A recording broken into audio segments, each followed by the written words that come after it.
Арбаңыздар бүгүнкү окуубузда илимий иштин, илимий иш жазуудагы тилди туура жазуу, башкача айтканда орфографиялык каталарсыз, стилдик, пунктуациялык каталарсыз жазуу жана башка маселелер жөнүндө сөз кылабыз.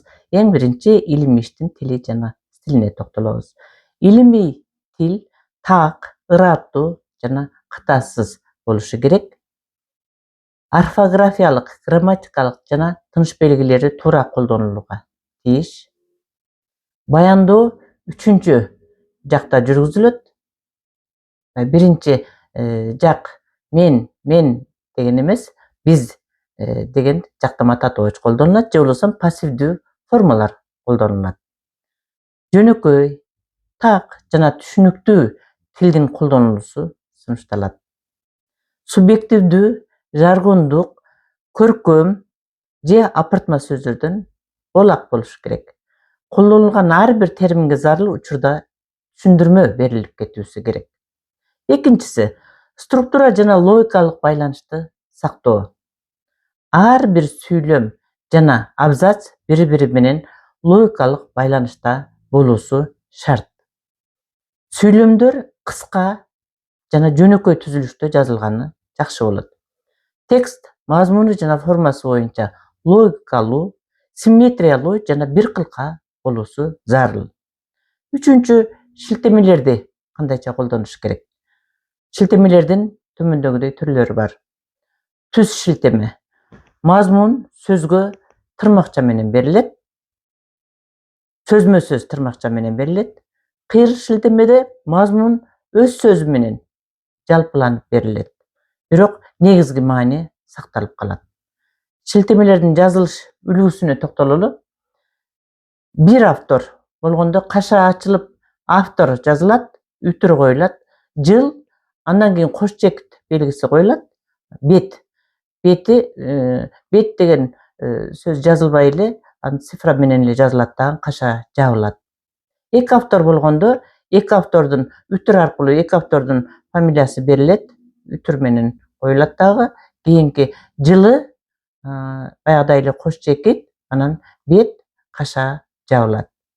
3 же андан көп автор болгондо биринчи автордун фамилиясы жазылат дагы, жана башка деген кыскартуу сөз менен берилет, андан кийин үтүр коюлат, жылы, албетте, кош чекит, анан бети. Энциклопедия кандай болуш керек? Мисалы үчүн, энциклопедиянын аталышы жазылат дагы, үтүр, анан жылы, кош чекит жана бети. Интернет булагы болгондо, анда интернет булагынын толук дареги көрсөтүлүүсү зарыл. Эми төмөндөгүдөй эскертүүлөрдү айтып кетебиз. Мүмкүн болушунча кыйыр шилтемелерге артыкчылык берилет. Шилтеме бергенде жылы жана бардык номери так көрсөтүлүүсү зарыл. Бир жылда жарыяланган бир нече эмгек болсо, алар А, Б, В тамгалары менен айырмаланат. Каша ачылып фамилиясы берилет, андан кийин жылынан кийин эле интервал берилбей эле А деп коюлат, каша жабылат. Ушул сыяктуу Б болсо, ошо каша ачылып автордун жазылышы, анан жылы Б деп жазылып, каша жабылат. Мына ушул шилтемелерди берүүдө бир кылка эместик. Ар бир шилтеменин түрү баягы колдонулган же болбосо ошо макаланы кабыл алган булактарда ар кандай талап кылышып калышы мүмкүн. Диссертациялык кеңешти кабыл алууда дагы өзүнчө талаптары бар. Мына ошол талаптарга ылайык бирдей шилтемелерди берип отуруш керек. Ушул изденүүчүлөр көбүнчө ар түрдүү шилтемелерди башаламан берүүдөн көп ката кетирилет. Адабияттардын тизмеси. Мында дагы эң көп кетирилүүчү каталарга токтолобуз. Шилтеме менен адабият тизмесинин дал келбөөсү көп учурайт. Ичиндеги тексттин ичиндеги шилтеме менен артындагы эң аягында берилген адабияттардын тизмесинде жаңылыштык кетип калышы мүмкүн. Көп учурайт мындай ката. Барак номеринин көрсөтүлбөй калуусу дагы көп кетирилүүчү каталарга кирет. Эски же туура эмес адабияттарды колдонуу, мисалы үчүн эң эле эски адабияттарды колдонуп, учурдагы адабияттарды колдонулбай калуусу дагы көп кетирилген каталарга кирет. Адабияттардын тизмесин алфавиттик тартипте бербей калып ката кетирилет. Ар түрдүү шилтеме системаларын жана мен эскертип кеткендей аралаш колдонуудан көп ката кетирилет. Тыныш белгилердин туура эмес колдонулушу, авторлордун санына туура шилтеме бербөө, жаңыланган маалыматтарды кабарсыз болуу. Демек, ушул мезгилде, акыркы мезгилдеги адабияттар колдонулбай калуусу да көп кетирилген катарларга кирет. Далилдерди тиешелүү булактар менен негиздей албоо. Бул абдан олуттуу ката. Профессионалдык редакциялоо жана коррекциялоо кызматын колдонбоосу ушул каталарга жол берилет. Бешинчиси жазуу системасына токтоло кетели. Жазуу системасында эки система колдонулат. Биринчиси блок системасы. Бардык саптар сол жана оң четтерге тегизделип жазылат бул системада. Экинчиси абзац системасы. Бул абдан көп колдонулат.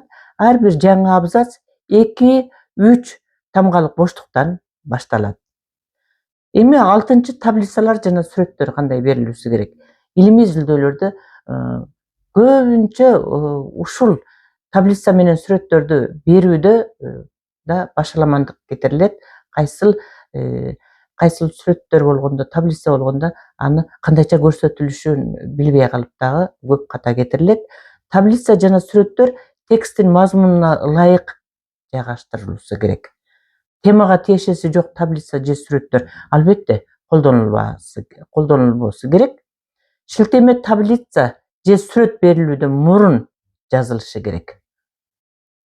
Ар бир таблица, фигура жана сүрөттө номери жана аталышы көрсөтүлөт. Жана айткандай эле, ошол таблица менен сүрөт берилүүдөн мурун жазылышы керек. Мына ушулар таблица, сүрөт деген сөздөр кара тамга менен, ал эми аталышы курсив менен жазылат. Номерлүү бөлүмдөр боюнча жүргүзүлөт. Мисалы үчүн 1/1, 1/2, же болбосо 2/1, 2/2 деп уланып кетет. Мына ушул жазуудагы эң көп кетирилген каталар, анан мына ушуларды билип алуу зарыл болгон маалыматтарды бөлүштүк бүгүнкү окуубузда. Кийинки окуубузга чейин эсен калыңыздар. Кийинки окуубузда буюрса илимий изилдөөнүн этикасы жөнүндө сөз кылабыз. Көңүл бөлгөнүңүздөр үчүн рахмат.